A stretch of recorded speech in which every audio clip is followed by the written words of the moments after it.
Sebelum ke video, kita harus tahu apa saja struktur sistem penulisan artikel ilmiah. Yaitu judul, identitas penulis, abstrak, kata kunci, pendahuluan, latar belakang, tujuan, manfaat, hipotesis, tinjauan pustaka, metodologi, hasil dan pembahasan, kesimpulan, referensi, dan lampiran. Pertama dibahas adalah judul. Judul adalah bagian artikel ilmiah yang pertama kali dibaca dan merupakan identitas yang mewakili isi dari suatu artikel ilmiah. Yang kedua, identitas. Identitas merupakan salah satu bagian penting dalam artikel ilmiah. Identitas dapat mengungkapkan siapa saja yang bertanggung jawab terhadap artikel ilmiah. Bila hanya satu orang yang menyusun artikel ilmiah, maka hanya ada satu nama yang dicantumkan. Yang ketiga, abstrak. Abstrak merupakan tulisan singkat yang memberikan penjelasan lengkap mengenai isi artikel ilmiah. Abstrak berisi beberapa hal penting yang mewakili isi artikel ilmiah, yaitu yang pertama, masalah yang diteliti, 2. Metodologi yang digunakan, 3. Hasil penelitian, 4. Kesimpulan dan saran. 4. Kata kunci. Kata kunci merupakan beberapa kata inti dari artikel ilmiah. Kata kunci atau keywords sebaiknya ditulis menggunakan kepada istilah yang sesuai dengan topik pembahasan artikel ilmiah, sehingga dapat membantu pembaca untuk memahami isi artikel ilmiah.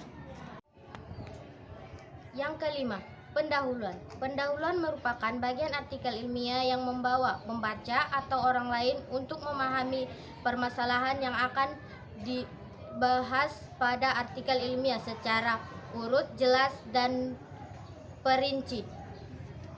Yang keenam yaitu latar belakang. Pada bab ini diuraikan, dalam sistem penulisan artikel ilmiah terdapat judul, alasan, atau argumentasi dan hal yang membuat penulis atau pembaca tertarik untuk membahas masalah tersebut. Kemudian dilanjutkan penulisan artikel ilmiah, mengapa masalah diangkat dalam karya ilmiah. Di dalam latar belakang mengungkapkan bukti, data, konsep, dan hubungan antara variabel yang terkait dengan topik tersebut.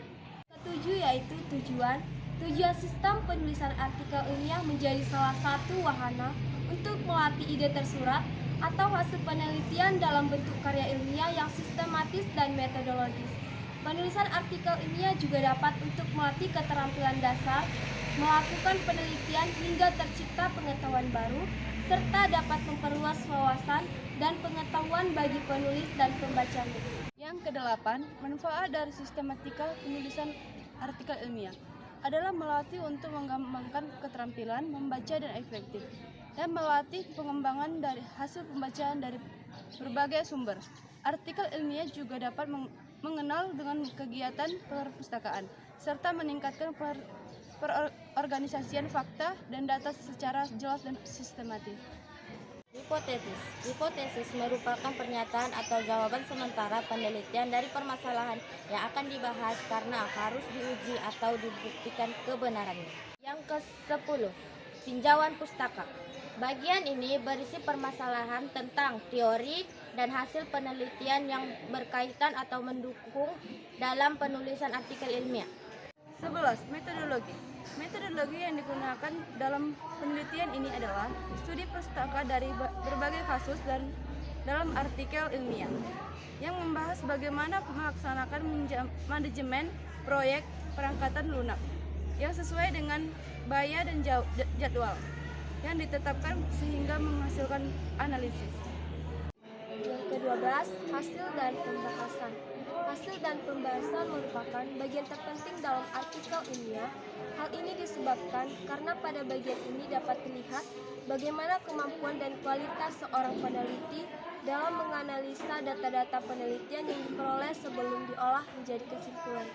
Sebelum menganalisa hasil penelitian, semua data yang diperoleh merupakan data mentah sehingga harus diproses terlebih dahulu.